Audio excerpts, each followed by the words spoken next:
Ngayon mga kabayan, nag-harvest po pala tayo ngayon kamatis. So pangatlong harvest natin ngayon, araw ng Biyernes. So ito na lahat yung na-harvest namin. Kung mga kababayan, ngayon na tapos na tayo sa pag-harvest. So mag-kilo na lang tayo. So marami-rami konti kaysa nung nakaraan yung kamatis natin mga kabayan. So sana sa susunod na linggo o sunod na araw, Martes, yung pang-apat na pitas natin, sana marami ito. At yung presyo ngayon mga kabayan, ganun pa rin, 60 per kilo. So hindi na bumaba. Sana hindi bumaba agad kasi bago pa lang ako nagpitas mga kabayan, bago harvest pa lang ako, para makabawi man lang sa aking puhunan. Kasi sa ibang lugar ngayon, mababa na yung presyo. Sa awa ng Panginoon, dito sa amin, medyo may presyo pa yung kamatis. So, yun yung mga kabayan natin.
Dami na nagjigo.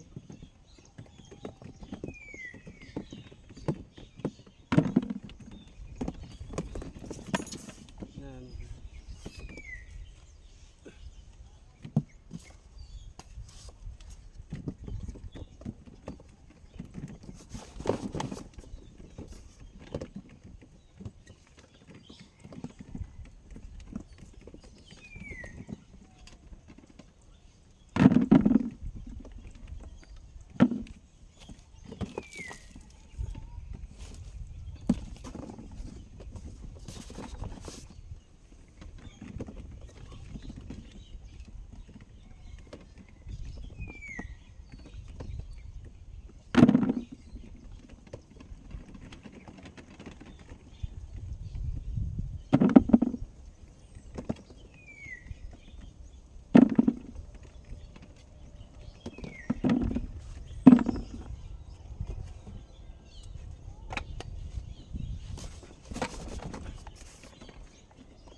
So tapos na tayo ngayon sa pagkilo, no?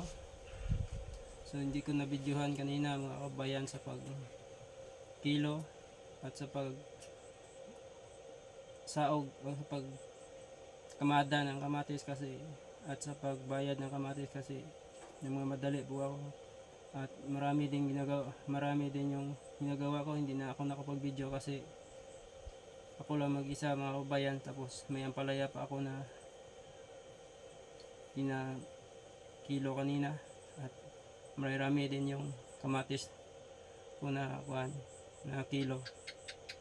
So naka 200 tayo ngayon. So ito na po yung binta natin sa kamatis mga kabayan. At 10,000 po ito mga kabayan, 11,000 kasi naka 214 kilos po tayo ngayon sa pangatlo na pitas. Sa awa ng Panginoon, may presyo pa yung kamatis dito sa lugar namin. Sana sa sunod na linggo, sa Martes, may magandang presyo pa rin. Kasi sa ibang lugar ngayon, bagsak na talaga. So itong binta na ko mga kabayan, sa 11,000 po ito kasi 214 ka kilos lahat times 50 kasi bumaba pala ng 10 pesos mga kabayan. Pag update ko kanina umaga 60, so nagbaba doon sa bagsakan, kaya nag-ayo ng ang bayar namin na 50 kasi medyo mababa ng presyo. Mas maganda sana pag 60 ang yung kilo. So salamat sa inyong pagsubaybay mga kabayan sa aking mga video. Salamat sa lahat ng tagapagpanood, at maraming salamat sa lahat ng nag-subscribe sa aking channel. Malaking tulong na po ang inyong pag-subscribe. Sana i-bless kayo, at I love you all and God bless.